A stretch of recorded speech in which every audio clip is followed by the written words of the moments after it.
Spellbook of the Lost and Found, Chapter 20, Olive. Saturday, May 13th, lost, 3 earring backs, and 1 friendship. On Saturday morning, Dad wakes up with a poem I don't know. It's the first few stanzas are drowned out by Emily yelling, "It's before 7 on a Saturday, for God's sake, let us sleep," at the top of her voice. Dad opens my door and I blink and loud of the landing. Lose something every day, Dad's voice booms through the house, except the fluster of lost door keys, the hour badly spent.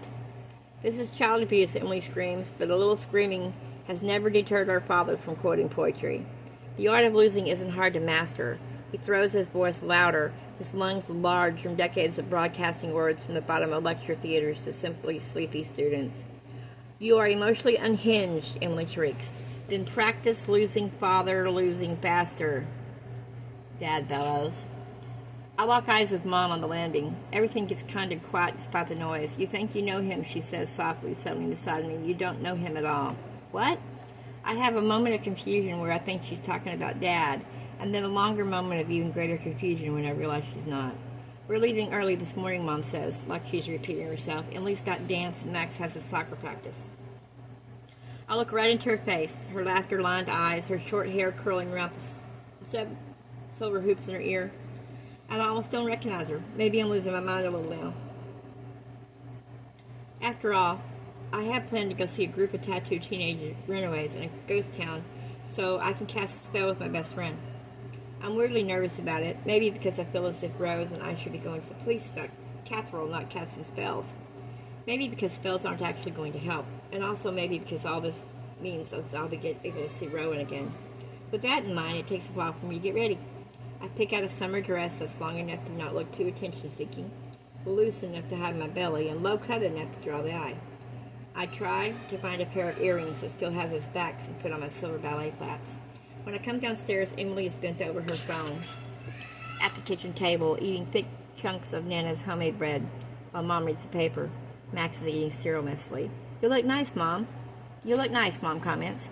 "Thanks, I'm going to Rose's. You said I could, remember? I'm not grounded anymore." "Sure, just don't jump in the lake."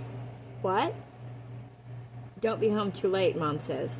I nearly trip over Emily's dance bag on the way to the fridge and realize that Cleo, her partner in crime and jazz hands, is not at her usual spot beside her, waiting for my mom to drive them to class. "Where's Cleo?" I ask Emily.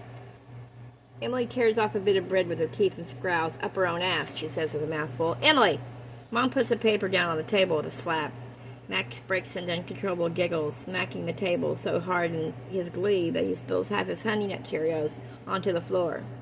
The dogs descend upon the mess he's made.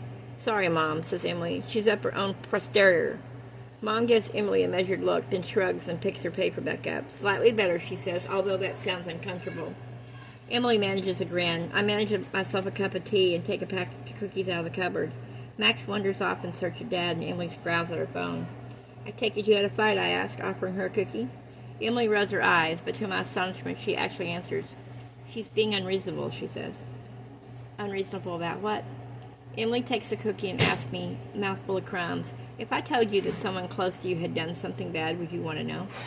In Emily's world, something bad is more than likely one of her friends buying the same top as another, or tagging an unflattering photo, or considering kissing a boy another friend liked. "Sure," I answer.